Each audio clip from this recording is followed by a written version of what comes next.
Mesdames et messieurs, bonsoir. Bienvenue au magazine économique chaque dimanche 3h sur Radio Métropole et sur Télémétropole, le rendez-vous économique le dimanche soir à 7h.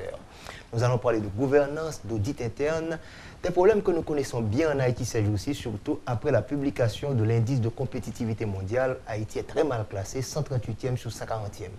Donc la gouvernance, qu'elle soit publique ou encore corporate en Haïti, ça ne va pas trop bien. Notre invité, M. Tommaso Capurso, qui est en Haïti cette semaine pour l'audit interne et qui va partager avec nous quelques informations sur ce concept tellement d'importance, l'audit interne, la gouvernance. Merci bien. Qui est M. Capurso?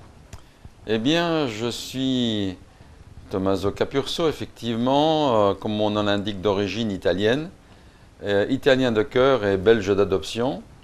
Je pratique l'audit depuis une vingtaine d'années, après un long parcours industriel, ce qui m'a permis de combiner un certain nombre de perceptions, d'efficacité, d'efficience et d'outils de management que j'ai essayé de traduire dans le monde de l'audit interne.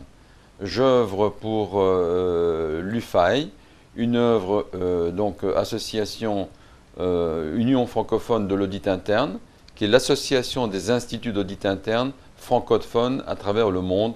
Donc il y a à peu près 17-18 instituts aujourd'hui qui sont bénévolement et volontairement membres de l'UFAI. J'œuvre pour la promotion de la profession dans tous ces pays. J'ai été vice-président, j'ai été président et j'ai effectivement achevé mon mandat de président de l'audit interne le mois dernier. Et j'ai passé le relais au nouveau président qui est le président de l'Institut d'audit interne du Liban. Voilà pour dire quel est mon parcours rapide. C'est votre première visite en Haïti? Non, non, non. Il y a une histoire avec Haïti? Oui, il y a une longue histoire. Nous avons fait connaissance avec les instances gouvernantes de l'Institut d'audit interne IAI Haïti depuis plusieurs années. Et c'est la 4e fois que je viens en Haïti. D'ailleurs, le président Romuald Jean-Baptiste dit de moi, mais Tommaso, Haïti, c'est ta 2e demeure. Donc, je suis très honoré de la confiance renouvelée qui m'est exprimée depuis plusieurs années. Et j'en suis donc honoré. Et effectivement, j'adore venir en Haïti. Parce que Haïti, comme vous l'avez cité, a un certain nombre de difficultés, pas seulement économiques, mais j'ai été humainement très affecté par les événements de 2010 et les tempêtes qui sont aussi accumulées sur Haïti. Et j'essaye à mon modeste niveau de venir aider le pays humblement, en aidant à une bonne gouvernance, à la promotion de la profession, à une meilleure gestion des risques. Et voilà, donc c'est ma modeste contribution au meilleur devenir de Haïti. Donc il y a une longue histoire et elle n'est probablement pas terminée. L'émergence de l'audit interne dans le monde et particulièrement les structures que vous avez mises en place, ça fait combien d'années déjà? Oh, l'audit interne, ça fait plusieurs décennies que ça existe. Mais si on était honnête, il faut remonter à l'époque égyptienne et babylonienne pour trouver des gens qui vérifiaient l'efficacité et l'efficience des organisations. On trouve ça dans les livres d'histoire de Babylone. Mais disons que l'histoire moderne de l'audit interne remonte aux années 1940, où on a mis en place l'Institut mondial d'audit interne, les premières certifications. On a développé les normes d'audit interne, le cadre normatif, qui est le signe distinctif de la profession.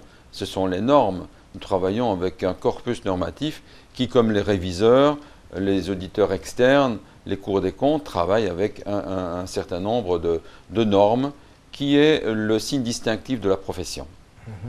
Mais récemment, on doit dire, avec tout ce qu'on parle de corruption à travers le monde, et je pense que l'audit interne est devenu maintenant tellement recherché, on en parle tellement, et depuis quelques 7 années, en Haïti, l'Institut organise régulièrement cette activité et ça attire du monde en quelque sorte. Effectivement, et pour vous dire comment l'histoire a commencé avec l'Institut d'Haïti, Ma première intervention était en 2015, l'animation d'une formation sur la politique antifraude, comment mettre en place des outils au sein de l'entreprise pour lutter contre la fraude.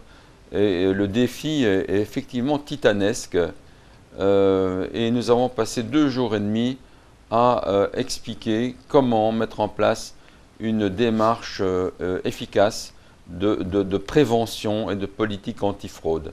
C'était ça le début de l'histoire et je me souviens qu'il y avait dans la salle 105 participants, ce qui était énorme, ce qui démontrait tout l'intérêt que le public a accordé à cette formation.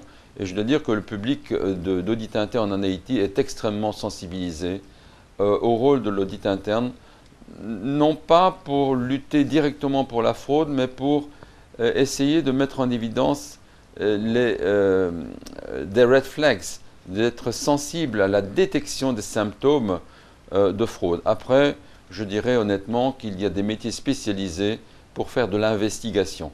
Donc il ne faut pas confondre le rôle de l'audit interne qui est un rôle préventif et non pas un rôle correctif, ce n'est pas un rôle policier, c'est un rôle de sensibilisation, de promotion, de renforcement de la gestion des risques. Après, en matière de fraude, il y a des spécialistes de l'investigation. Je pense qu'il faut bien comprendre la dualité des rôles. Dans le temps, on comprenait mieux l'auditeur externe. Maintenant, on parle d'audit interne. Quelle différence qu'il y a entre les deux et pourquoi on a intérêt à avoir vraiment un contrôle tant à l'intérieur qu'à l'extérieur? En fait, les rôles sont très clairs aujourd'hui. Il y a, je dirais, vous savez, les auditeurs sont des gens qui travaillent avec des modèles. Ils sont un peu, non pas abstraits, mais ils travaillent avec des référentiels conceptuels. Il existe ce qu'on appelle un modèle dit des 3 lignes de maîtrise. Ce modèle dit finalement que les premiers concernés par la maîtrise des risques sont les opérationnels.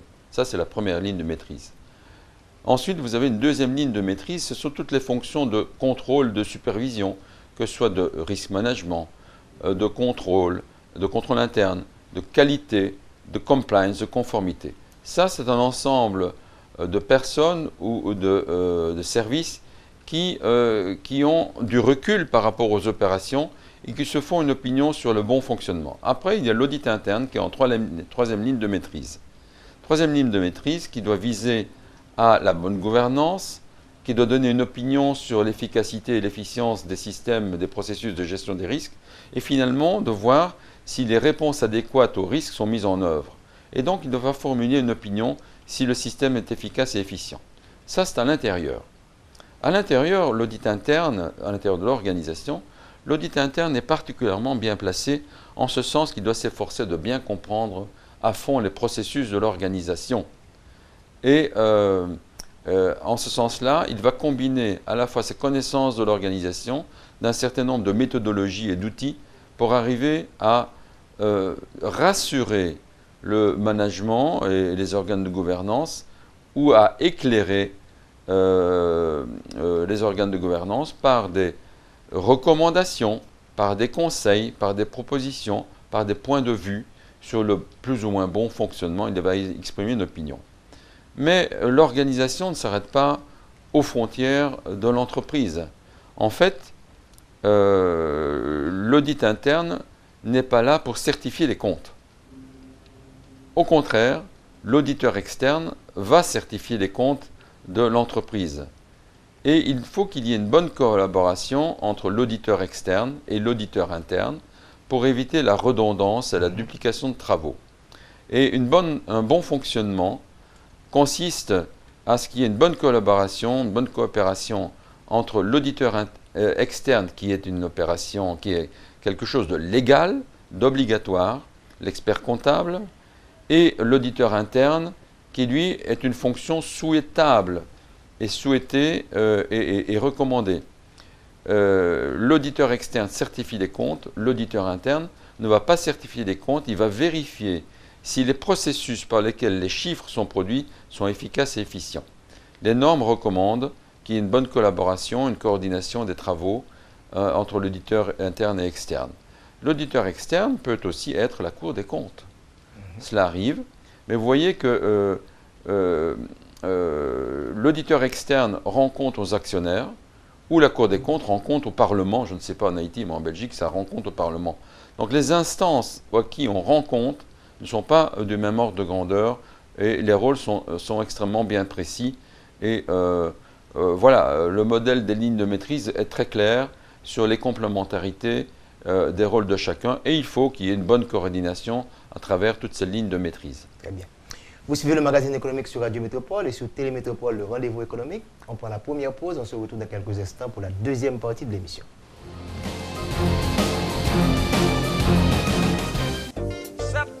Mettez pour mettre, bipiti 50 000 gouttes.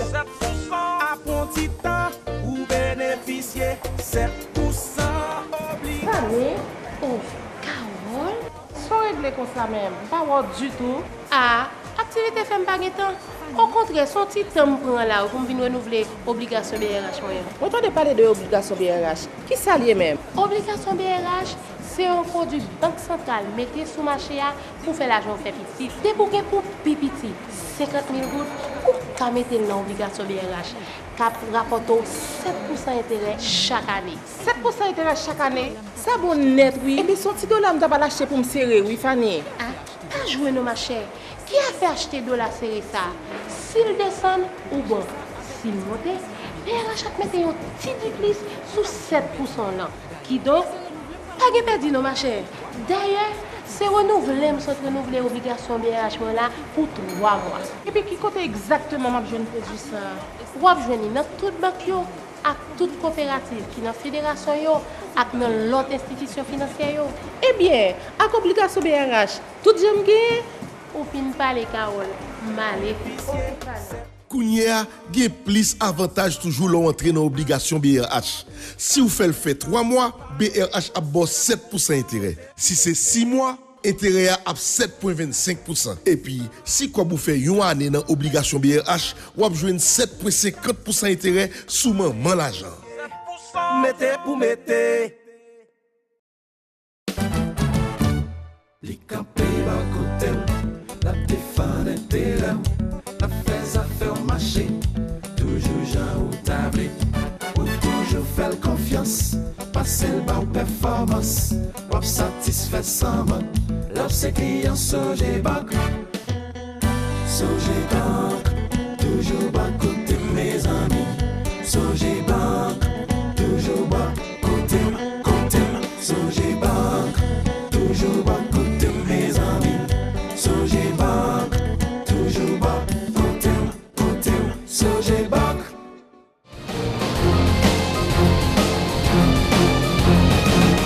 Nous sommes bien à la deuxième partie du rendez-vous économique sur Télémétropole chaque dimanche soir et sur Radio Métropole le dimanche après-midi à 3h. Nous avons comme invité M. Tommaso Capuzzo qui nous parle de l'audit interne. Quelle formation de base un auditeur interne doit avoir? Les auditeurs internes peuvent avoir des formations très diverses. Et il est souhaitable d'ailleurs que dans une équipe, il y ait des profils tout à fait différents. Par le passé, les auditeurs internes étaient surtout de formation financière et comptable. Mais le monde a changé. Et on s'est rendu compte que finalement, les chiffres financiers dans l'entreprise, ce sont des résultats du plus ou moins bon fonctionnement des processus internes de l'organisation. Et partant de ce constat, on s'est aperçu qu'il est utile d'avoir au sein de l'entreprise des auditeurs qui ont des formations extrêmement différentes selon la nature et le secteur dans lequel on travaille. Par exemple, les fonctions d'auditeur informatique sont devenues indispensables parce que tous les processus de l'entreprise sont irrigués par des processus informatiques. Si vous travaillez dans un secteur technique, il est important d'avoir des ingénieurs, des économistes. Je dirais même que finalement, il faut que, quelle que soit la formation de base, il faut que les auditeurs internes aient finalement une compétence essentielle. C'est la capacité communicationnelle, relationnelle, qui fait que le secret d'un bon audit interne c'est la capacité de communiquer de manière équilibrée, en partenariat avec les audités. Et pour utiliser un terme anglais, les soft skills sont extrêmement importants.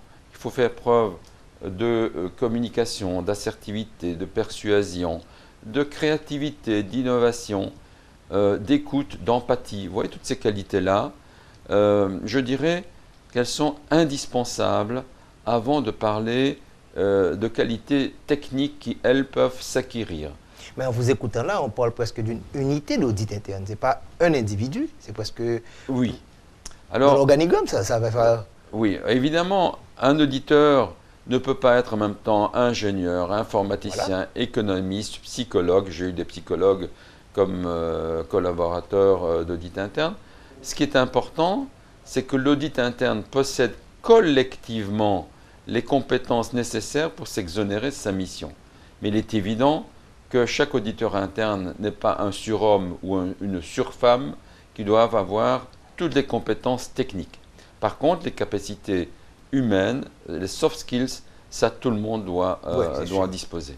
Maintenant, dans l'organigramme, qu'est-ce qu'on va avoir? Dans quelle position? Parce qu'on parle des 3 chaînes, des 3 parties. Où ça qu'on va positionner l'unité d'audit interne par rapport à l'opérationnel et par rapport à la gouvernance? Il est extrêmement important du point de vue de la gouvernance de considérer que l'audit interne est un organe qui contribue à la gouvernance de l'organisation. Et donc, l'audit interne doit être fonctionnellement rattaché à un comité d'audit qui est une émanation quelque part du conseil d'administration. Le conseil d'administration et le comité d'audit sont des organes de surveillance du directoire, de la direction générale.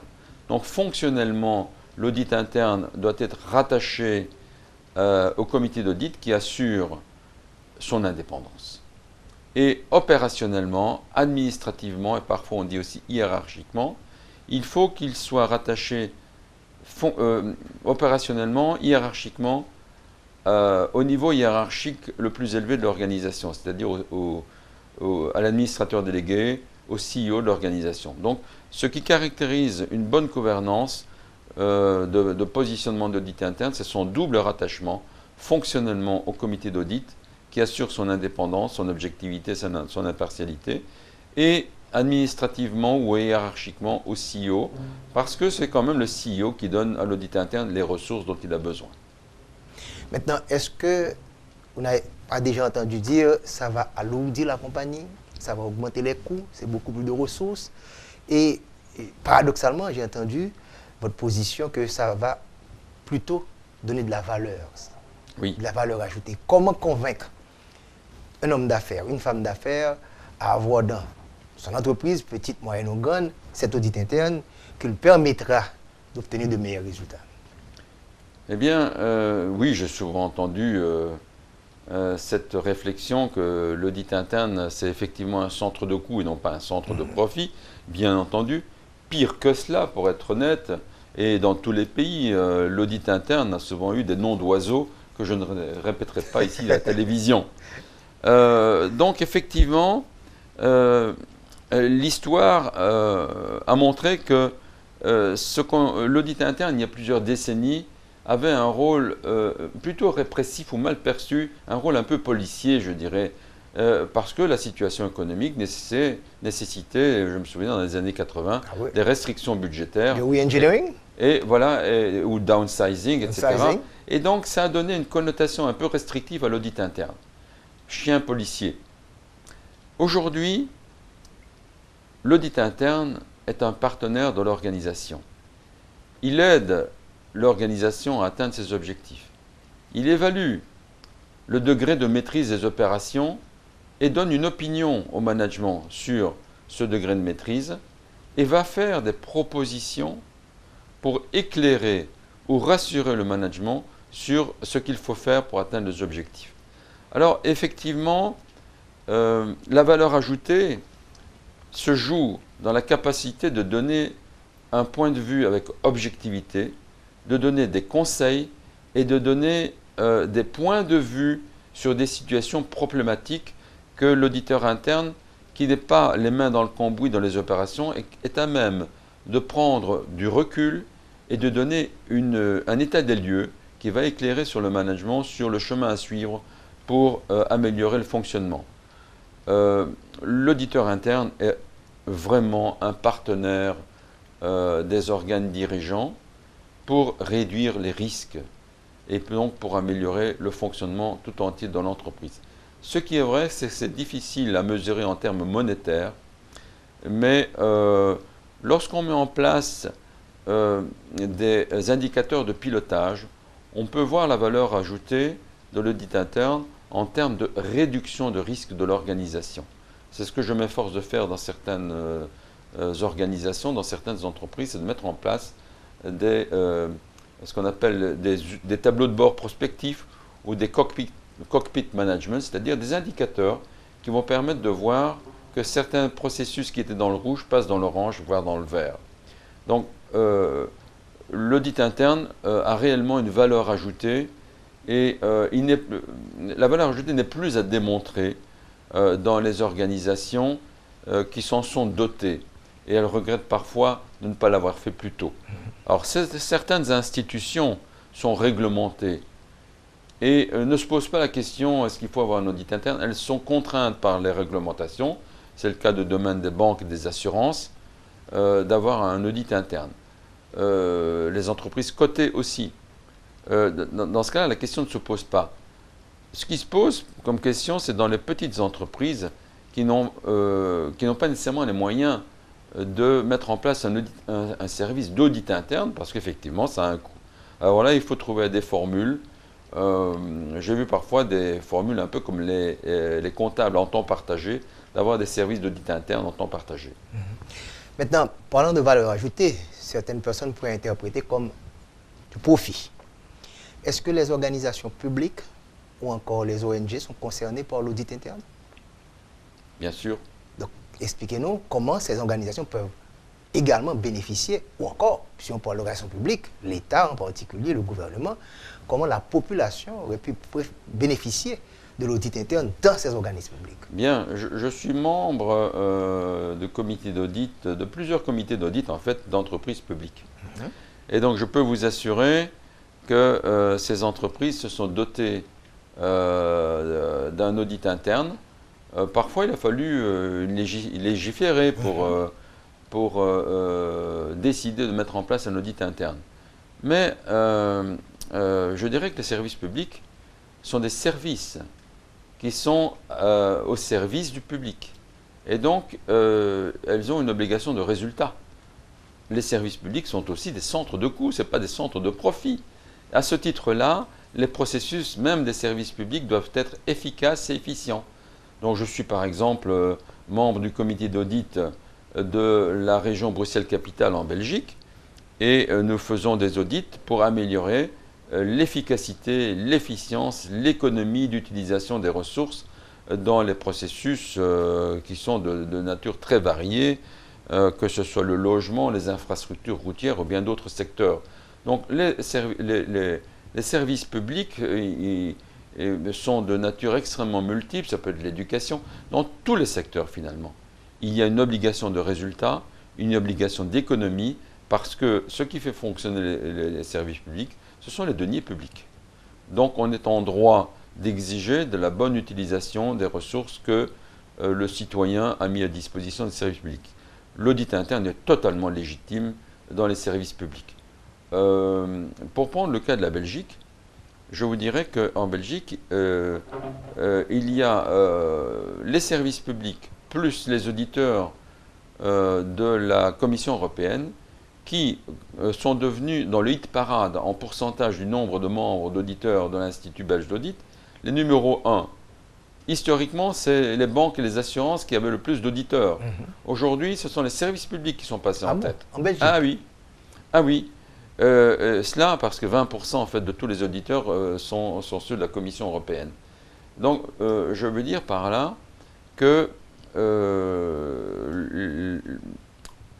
la légitimité de l'audit interne dans les services publics n'est pas à discuter, mais il faut tenir compte de la maturité des secteurs dans les différents pays. Donc je ne veux pas tirer de leçons et de par préjugés, mais je suis convaincu que, le devoir de redevabilité des services publics est tel que l'audit interne est là pour aider à mieux faire fonctionner tous les services, y compris ceux des services publics. Donc la reddition de comptes et la confiance qu'on peut avoir par rapport au gouvernement, par rapport à l'espace public, avec des auditeurs internes, ça facilite les choses. Tout à fait. J'ai l'expérience de l'audit interne dans les services publics en Belgique, tant à Bruxelles que dans des sociétés de logement. Et pour être transparent avec vous, je suis président du comité d'audit de l'Organisation internationale de la francophonie, qui est finalement un organisme qui représente 83 États de francophones à travers le monde. Et il y a un service d'audit interne qui fonctionne bien et qui examine les bons rouages, le bon fonctionnement, la bonne gouvernance de tous ces rouages, même si c'est un organe tout à fait d'ordre public. Vous suivez bien le magazine économique et le rendez-vous économique sur Télémétropole. On prend la pause et on se retrouve dans quelques instants pour la troisième et la dernière partie de l'émission.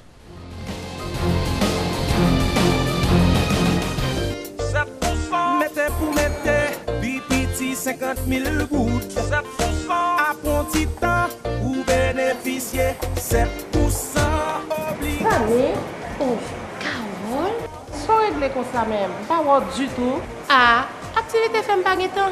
Au contraire, son petit temps prend là pour venir renouveler obligation BRH moyen. On entendait parler de l'obligation BRH. Qui s'allie même? Obligation BRH, c'est un produit banque centrale mettez sous marché pour faire l'argent fait petit. Dès pour pipiti 50 000 gouttes, ou qu'à mettre dans l'obligation BRH, cap rapporte 7% intérêt chaque année. 7% intérêt chaque année. Ça bon net, oui. Et bien, son petit dollar, je vais l'acheter pour me serrer, oui, Fanny. Ah, pas jouer nos machins.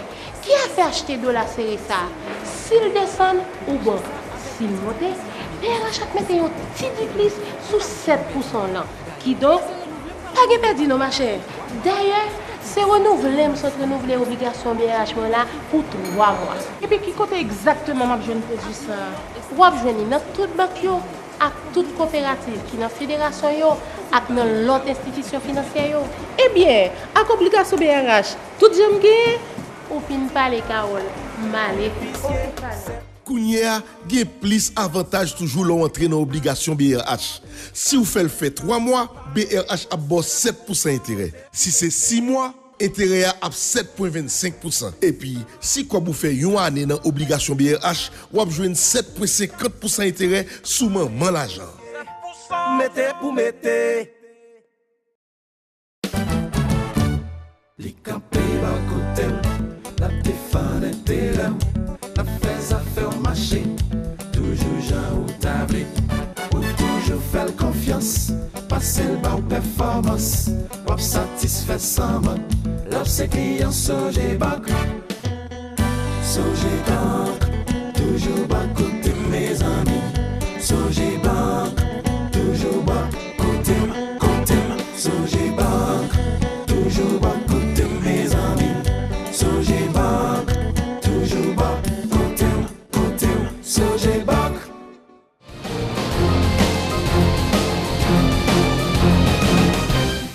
Voilà, vous suivez bien le magazine économique sur Radio Métropole chaque dimanche à 3h et sur Télémétropole, le rendez-vous économique. Nous avons bien M. Tommaso Capurso, d'origine italienne, belge, mais rien à voir avec la France. J'ai travaillé quand même 12 ans en France. 12 ans. Certains me demandent parfois si je suis français parce qu'il semble que j'ai un accent français. Mais je ne suis pas. De toute façon, et merci pour la 4e visite en Haïti. Je suis sûr qu'on a beaucoup appris. Il y a beaucoup de professionnels qui ont participé avec vous. Mais le métier change considérablement. Et le métier de comptable, de financier, avec tout ce qu'on appelle aujourd'hui la 4e révolution industrielle, on prévoit des choses qui ne sont pas trop intéressantes, qui auraient peut-être la machine à vous remplacer, à faire tous les calculs. Quelle prospective que l'on pourrait avoir pour ce métier de finance et de comptabilité avec la 4e révolution industrielle, l'intelligence artificielle? Bon, vous parlez de la révolution digitale, la quatrième révolution industrielle après le moteur à explosion, la production de masse et puis l'Internet. Effectivement, nous sommes à ce qu'on appelle la cyberphysique. On parle de société algorithmique. Oui, cyberphysique, ça veut dire en fait que finalement, on est dans un monde extrêmement interconnecté. Tout est interconnecté, même les frigos peuvent donner des informations sur Internet. L'Internet des objets. Donc effectivement, le monde qui nous entoure est en mutation. Il est presque disruptif et le rôle de l'audit interne doit s'adapter considérablement. Ce qui veut dire que je suis convaincu de la pérennité du rôle de l'audit interne, pour vous donner ma conclusion. Mais je suis convaincu aussi qu'il va y avoir une adaptation du métier d'audit interne. Un certain nombre de tâches qui étaient faites manuellement sont et seront automatisées. Seulement, il y a des outils qui vont devenir très utiles et qui pourront remplacer certaines analyses faites manuellement, les outils d'analyse de données, les big data.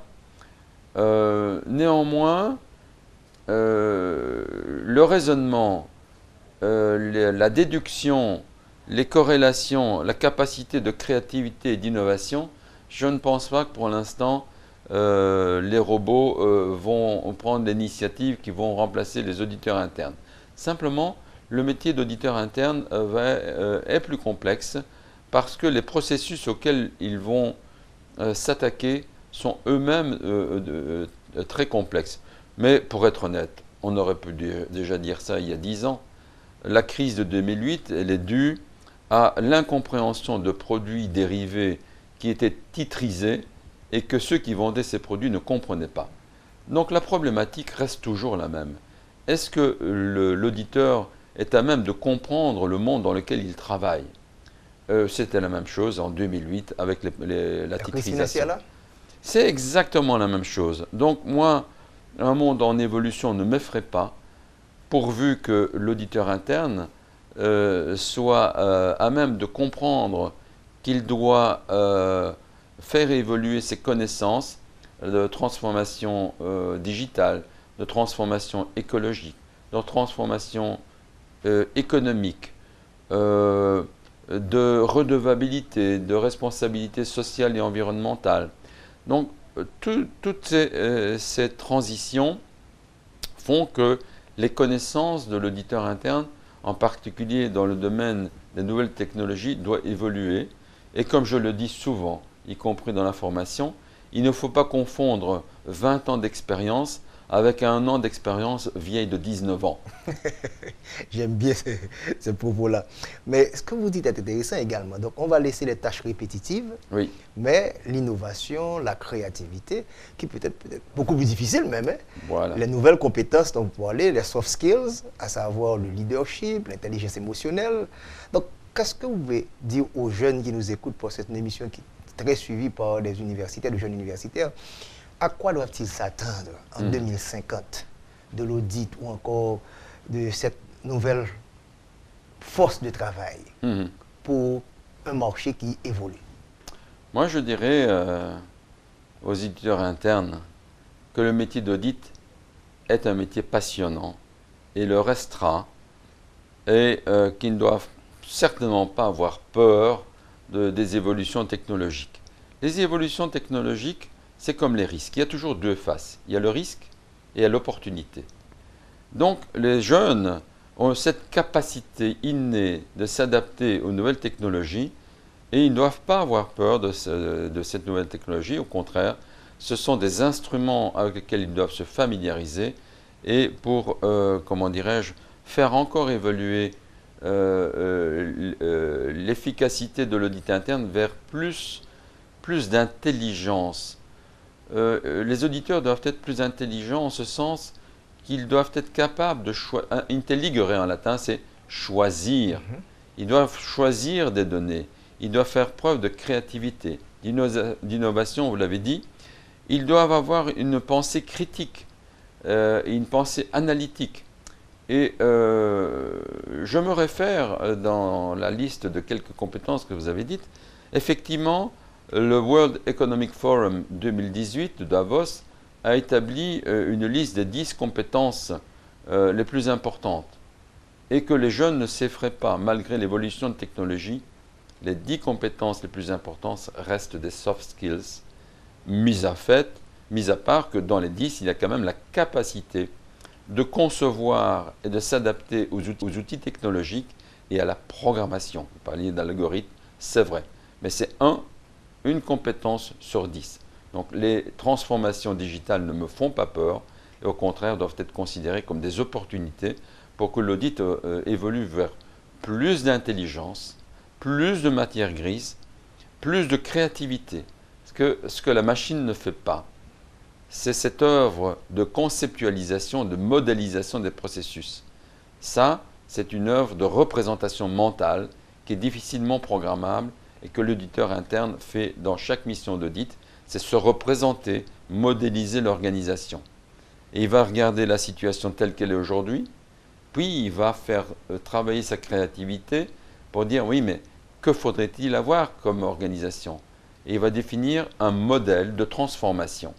Ça, cette créativité, c'est la propriété de l'audit interne. C'est vraiment une caractéristique clé de l'audit interne. Pour l'instant, elle n'est pas programmable. Donc l'être humain laissera peut-être le monopole de stockage, de mémorisation à la machine, et on laissera peut-être la pensée critique, l'innovation, la créativité au niveau du cerveau humain. Tout à fait.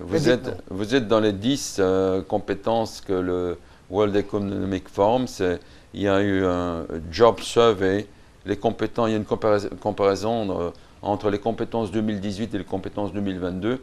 Tout à fait. L'auditeur doit vraiment aujourd'hui se convaincre que le métier d'audit est un métier qui sera toujours en évolution. D'ailleurs, depuis 70 ans, il l'a été. Et donc, que l'apprentissage sera continu. On va terminer. Et vous avez fait une différence entre l'innovation et la créativité. Partagez ça avec nous, s'il vous plaît. Ah, on l'aime bien. Oui, j'ai beaucoup parlé de ça à nos amis participants durant ces 2 jours. En fait, on confond souvent les deux. Et en fait, pour être rigoureux, je me réfère à une éminente personne qui s'appelle Luc de Brabant-Dereux, qui est un Belge et qui est mathématicien de formation et philosophe par conviction. Et il a bien clarifié ces 2 notions que j'ai expliquées d'ailleurs aux participants de ces 2 journées de formation. La créativité, c'est un acte de représentation mentale. On se représente l'organisation, comme on dit en anglais, as is, et puis telle qu'elle devrait être, to be. Et tant qu'on n'a fait que ça, on s'est représenté l'organisation telle qu'elle est, telle qu'elle devrait être. Et en fait, on fait une proposition, une recommandation d'amélioration. C'est le normatif, là. C'est une proposition d'amélioration. Ensuite, l'innovation. L'innovation, c'est le fait de transformer les processus. Là, on n'est plus dans la conceptualisation, on est dans la transformation. Alors, prenons un exemple. Galilée, à un moment donné, constatait que, contrairement à la pensée répandue, ce n'était pas le Soleil qui tournait par rapport à la Terre, mais la Terre qui tournait autour du Soleil. Et donc, il a révolutionné la pensée. Il a fait preuve de créativité. Mais est-ce qu'il a fait preuve d'innovation? Est-ce qu'il a transformé le monde? Non. Vous voyez la différence? La créativité de Galilée, c'est de constater que le modèle auquel on s'accrochait, c'est que la Terre était le référentiel autour de tout tournait, était faux. Mais il n'a pas transformé le monde, heureusement. Prenons notre exemple. Est-ce que... donc on a trouvé par accident la pénicilline, l'aspartame. Et ça a été totalement accidentel. Donc les chercheurs cherchaient quelque chose et ils ont trouvé autre chose. Mais ils ont constaté que c'était innovant parce que les processus dans lesquels ça allait être utilisé ont été transformés. Est-ce qu'il y a eu innovation? Oui. Est-ce qu'il y a eu créativité? Non. Maintenant, je vais donner un troisième exemple qui combine les deux. Si vous prenez le cas de Amazon ou le cas d'Uber, c'est-à-dire les entreprises finalement sans usine ou sans ressources derrière. Est-ce qu'il y a eu créativité? Oui, en ce sens qu'on a révolutionné les business models. Est-ce qu'il y a eu une innovation? Oui, totalement, parce qu'on a transformé ces processus. Là, on combine les deux. Vous voyez les différences et les cas possibles. Merci beaucoup, M. Tamo Kapousso. Ça a été vraiment un grand plaisir pour cette semaine en Haïti et de partager ces moments avec nous. Vous allez revenir, nous? Ah, ben, bien entendu, monsieur Romuald Jean-Baptiste, président de l'IAITI, a dit que l'Haïti était ma deuxième demeure. J'attends ma résidence secondaire. On ne vous donnera certainement pas un visa, mais votre carte de résidence. Merci. Merci bien, bon voyage. Merci, à votre plaisir. Ciao, à la semaine prochaine.